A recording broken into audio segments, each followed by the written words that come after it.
நிகழும் ஸ்ரீ மங்களகரமான சோபகிருது ஆண்டு மார்ச் மாதம் 14ஆம் தேதி வியாழக்கிழமை அன்று சதுர்த்தி திதியில் பரணி நட்சத்திரத்தில் வைத்ருதி நாம யோகத்தில் சித்தயோகம் கூடிய நன்னாளில் இந்த மகத்தான பங்குனி மாதம் பிறக்கிறது. பிறக்கும் இந்த பங்குனி மாதத்தின் கிரக நிலைகளை பார்க்கும்போது மேசத்தில் குரு பகவானுடன் இணைகிறார் சந்திர பகவான். கன்னி ராசியில் கேது பகவானும் மகர ராசியில் செவ்வாய் பகவானும் உள்ளனர். சூரிய பகவான், புதன் பகவான், ராகு பகவான் மீன ராசியில் சஞ்சாரம் செய்கின்றனர். கும்பராசியில் சனி பகவானுடன் சுக்கிரன் உள்ளார். இம்மாத கிரக பெயர்ச்சி என எடுத்துக்கொண்டால் செவ்வாய் பகவான் மகரத்தில் இருந்து கும்பராசிக்கு பெயர்ச்சி அடைகிறார். சுக்கிர பகவான் கும்பத்தில் இருந்து மீனராசிக்கு பெயர்ச்சி அடைகிறார். சந்திர பகவானை பொறுத்தவரை மேசத்தில் ஆரம்பித்து 2.25 நாட்கள் வீதம் 12 ராசிகளை கடந்து ரிஷபத்தில் அமர்ந்து பலன்களை தரப்போகிறார். இம்மாத சிறப்பாக குரு பகவான் நீச நிலையில் இருந்து வக்ர நிலைக்கு மாறுகிறார். இதன் காரணமாக உச்ச பலன்களை அள்ளித் தரப்போகிறார் குரு பகவான். இந்த கிரக அமைப்பினால் உங்கள் வாழ்வில் ஏற்படக்கூடிய சுப மற்றும் அசுப பலன்கள் என்ன என்பதனையும், அசுப பலன் ஏற்படுமாயின் ராசிக்காரர்கள் செய்ய வேண்டிய பரிகாரம் என்ன, வழிபட வேண்டிய தெய்வம், வழிபடும் முறை என்ன என்பதனை பற்றி விரிவாக காண்போம். பிறக்க போகும் இம்மாதம் உங்கள் வாழ்வில் வளமும் நலமும் செல்வ செழிப்பும் பெற்று வாழ்வின் உயரிய நிலையை அடைய எல்லாம் வல்ல எம்பெருமானை வேண்டி விரும்பி கேட்டுக்கொள்கிறேன். மிதுன ராசி அன்பர்களே, இந்த மாதம் பணவரத்து அதிகரிக்கும். உங்களது அறிவு திறமை வெளிப்படும். உங்கள் வார்த்தைக்கு மதிப்பு உண்டாகும். அடுத்தவர்களின் குற்றச்சாட்டுக்கு ஆளாக நேரலாம். கவனமாக இருக்கவும். அதிகமாக உழைக்க வேண்டியிருக்கும். தொழில் வியாபாரத்தில் லாபம் கிடைக்கும். சாமர்த்தியமாக வாடிக்கையாளர்களுடன் பேசி அவர்களை தக்க வைத்துக் கொள்வீர்கள். உத்தியோகத்தில் இருப்பவர்கள் எதிர்காலம் பற்றிய திட்டங்களை வகுப்பார்கள். பணவரத்தும் இருக்கும். குடும்பத்தில் கணவன் மனைவிக்கு இடையே இருந்த மன வருத்தம் குறையும். குடும்பத்தில் இருப்பவர்களின் ஒத்துழைப்பு கிடைக்கும். பிள்ளைகளின் மீது கவனம் தேவை. வாகனங்களால் செலவுகள் இருக்கும். குடும்ப உறுப்பினர்களின் உடல்நிலையில் கவனம் தேவை. பெண்கள் மற்றவர்கள் உதவியுடன் செய்யும் காரியங்கள் சாதகமான பலன் தரும். சிக்கனத்தை கடைபிடிப்பது நல்லது. மாணவர்களுக்கு சக மாணவர்கள் மற்றும் நண்பர்களிடம் அதிகம் பேசி பழகுவதை தவிர்ப்பது நல்லது. பாடங்களில் கூடுதல் கவனத்துடன் படிப்பது நன்மை தரும். கலைத்துறையினரை பொறுத்தவரை கவனமாக இருக்க வேண்டும். எதிர்பாலினத்தவரிடம் பழகும்போது எச்சரிக்கை அவசியம். எதை பற்றியும் கவலைப்படாமல் தீர ஆலோசித்து எதையும் செய்வது நல்லது. கடன் கொடுப்பது, பைனான்ஸ் போன்றவற்றில் மிகவும் கவனமாக இருப்பது நல்லது. அரசியல் துறையினருக்கு புதிய ஒப்பந்தங்கள் கை கொடுக்கும். எந்த கொள்முதலையும் தயக்கமின்றி செய்யலாம். வியாபாரம் பெருகும். போட்டியாளர்கள் விலகிச் செல்வார்கள். நட்சத்திர பலன்கள். மிருக சிரிசம் 3-4 பாதங்கள். இந்த மாதம் நீண்ட தூரத்தில் இருந்து வரும் தகவல்கள் நன்மையாக இருக்கும். கூர்மையான மதிநுட்பத்தால் எந்த பிரச்சனையையும் எளிதாக தீர்த்து விடுவீர்கள். பூர்வீக சொத்துக்களில் இருந்த தகராறுகள் நல்ல முடிவுக்கு வரும். திருவாதிரை நட்சத்திரம். இந்த மாதம் தொழில் வியாபாரம் திருப்திகரமாக நடக்கும். பார்ட்னர்கள் ஒத்துழைப்புடன் வியாபாரத்தை விரிவாக்கம் செய்ய முற்படுவீர்கள். கடிதம் மூலம் வரும் தகவல்கள் நல்ல தகவல்களாக இருக்கும். வரவேண்டிய பணம் வந்து சேரும். கஷ்டங்கள் குறையும். புனர்பூசம் 1, 2, 3 பாதங்கள்.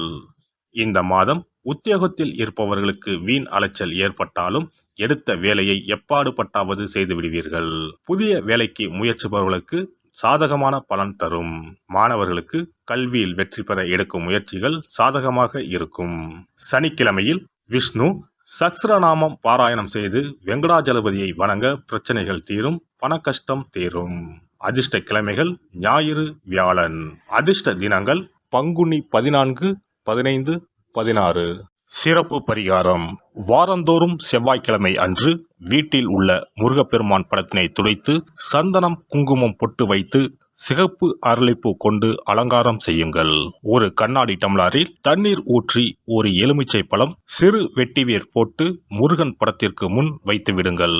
ஒரு மா இலை எடுத்து காம்பு பகுதி முருகப்பெருமானை பார்த்தவாறு வையுங்கள். அகல் விளக்கில் நெய் தீபம் ஏற்றி மா இலையின் மீது வைக்க வேண்டும். தீபச்சுடர் முருகப்பெருமானை பார்க்கும் வண்ணம் இருக்க வேண்டும். கண்களை மூடி முருகப்பெருமானை மனமாற வேண்டி உங்கள் வேண்டுதல்களை வையுங்கள். பூஜை முடிந்த பிறகு அடுத்த நாள் டம்ளரில் உள்ள எலுமிச்சை பழத்தை உங்கள் வீட்டை சுற்றி திருஷ்டி கழித்து போட்டு விடுங்கள். 6 வாரங்கள் வரை இந்த வெட்டிவேரை மாற்ற தேவையில்லை. இவ்வாறு செய்து வழிபட்டு வர குடும்பத்தில் உள்ள எப்படிப்பட்ட கஷ்டமாக இருந்தாலும் அந்த கஷ்டத்திற்கு தீர்வு கிடைக்கும். நம்பிக்கை இல்லாமல் எந்த ஒரு வழிபாடும் செய்யக்கூடாது. நம்பிக்கையோடு செய்யும் பட்சத்தில் கைமேல் பலன் கிடைக்கும். இனி பங்குனி மாத சிறப்புகளும் வழிபாட்டின் பலன்களும் என்ன என்பதனை பற்றி காண்போம். பங்குனி மாதம் என்பது வழிபாட்டுக்கு உரிய மாதம். பங்குனி மாதம் வணங்குவதற்கும் பூஜைக்கும் உரிய மாதமாகும். ஒவ்வொரு மாதத்திலும் ஒவ்வொரு நட்சத்திரத்திற்கு முக்கியத்துவம் கொடுத்து விழாக்கள் நடத்துவது வழக்கம். ஆனால் பங்குனி உத்திர நட்சத்திரத்திற்கு மற்ற நட்சத்திரங்களை விட அதிக மகத்துவம் உண்டு. தெய்வ திருமணங்கள் அதிகம் நடைபெற்ற மாதம் பங்குனி மாதம். மாதங்களில் 12வது மாதம் பங்குனி, நட்சத்திரங்களில் 12வது நட்சத்திரம் உத்திரம். 12வது மாதமான பங்குனியும் 12வது நட்சத்திரமான உத்திரமும் இணையும் புனித நாள் பங்குனி உத்திரம் என்று கொண்டாடப்படுகிறது. எனவே பங்குனி மாத உத்திரத்தின் சிறப்புகள் அதிகம். பங்குனி உத்திர நாளில் அனைத்து ஆலயங்களிலும் சிறப்பு வழிபாடுகள் நடைபெறும். கிராம கோவில்களில் அக்னி சட்டி ஏந்துதல், பூஜைகள் விமர்சையாக நடைபெறும். எண்ணற்ற ஆலயங்களில் சுவாமி அம்பாள் திருக்கல்யாணம் நடைபெறும். சிலருக்கு கைகூடாமல் திருமணம் தள்ளி போனால் பங்குனி உத்திர நாளில் விரதம் இருந்து இறைவனை வழிபட்டால் வெகு சீக்கிரம் திருமணம் கைகூடும் என்பது ஐதீகம். அதோடு காதலிப்போர் மனதுக்கு பிடித்தவரை கரம் பிடிக்கவும் பங்குனி உத்திர விரதம் இருப்பது மிகுந்த பலனை கொடுக்கும். பங்குனி உத்திரம் கல்யாண விரதம் என்றும் அழைக்கப்படுகிறது. 8 வகையான மகா விரதங்களில் கல்யாண விரதமும் ஒன்று. ஆகவே இந்த நாளில் திருமணம் ஆகாத இளையோர் விரதம் இருந்து தமக்கு நல்ல வரன்கள் கிடைக்க வேண்டும் என்று சிவபெருமானையும் பார்வதி தேவியாரையும் வேண்டுவது நல்ல பலன்களை பெற்றுத்தரும்.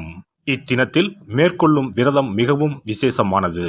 நீண்ட நாள் ஒற்றுமையுடன் வாழ விரும்பும் தம்பதியர் விரதம் இருந்து சிவனுக்கும் சிவ பார்வதிக்கும் அபிஷேகம் செய்வார்கள். இந்த விரதத்தை முருகனை வேண்டியும் செய்யலாம். அதோடு அன்னதானம், வஸ்திரதானம் செய்வதும் சிறப்பானது. ஜாதக தோஷத்தால் திருமணம் தடைப்பட்டவர்கள் வழிபாடு மேற்கொள்ளவும் சிறந்த நாள் இதுவாகும். செவ்வாய் தோஷம் காரணமாக திருமண தடைகளை சந்திப்பவர்களுக்கு பங்குனி உத்திரத்தன்று முருகனை மனமுருகி வணங்கினால் திருமண தடைகள் நீங்கி திருமணம் சுபமாக முடியும். குழந்தை பேரில்லாமல் தவிப்பவர்கள் பங்குனி மாத விரதம் இருந்து அம்மன் கோவில்களுக்கு சென்று வழிபட அந்த அம்மனின் அனுக்கிரகத்தால் நிச்சயம் புத்திர பாக்கியம் கிடைக்கும். தொழில் மற்றும் வியாபாரங்களில் ஈடுபடுபவர்கள் தமிழ் வருடத்தின் கடைசி மாதமான பங்குனி மாத தினத்தில் திருஷ்டி பூசணிக்காய் வாங்கி உங்கள் வியாபார இடங்களை திருஷ்டி கழித்து அதற்குரிய நேரத்தில் உடைக்க வேண்டும். இப்படி செய்வதால் உங்களுக்கு இந்த ஆண்டு ஏற்பட்ட தோஷங்கள் அனைத்தும் நீங்கும். பங்குனி உத்திர நன்னாளில் நம்மால் முடிந்த அன்னதானங்களை செய்வது மிகுந்த புண்ணியம் தரும்.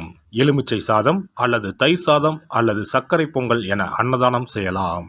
அதேபோல் நம்மால் முடிந்த அளவுக்கு மஞ்சள், சரடு, குங்குமம், கண்ணாடி என மங்கள பொருட்களை பெண்களுக்கு வழங்குவது விசேஷ பலன்களை கொடுக்கும்.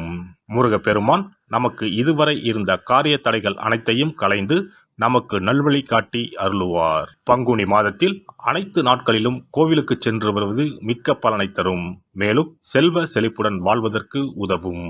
எல்லாம் வல்ல இறையருளால் நீங்களும் உங்கள் அன்பு குடும்பமும் உடல் நலம், நீலாயுள், நிறை செல்வம், உயர் புகழ், மெய்ஞானம் ஓங்கி வாழ்க வளமுடன். இந்த வீடியோ பதிவு உங்களுக்கு பிடித்திருந்தால் லைக் பண்ணுங்க, கமெண்ட் பண்ணுங்க, ஷேர் பண்ணுங்க, மறக்காம சப்ஸ்கிரைப் பண்ணுங்க, பக்கத்துல இருக்கிற பெல் பட்டனை கிளிக் பண்ணுங்க. நன்றி, வணக்கம். ஓம் நமச்சிவாய. சிவாய நம.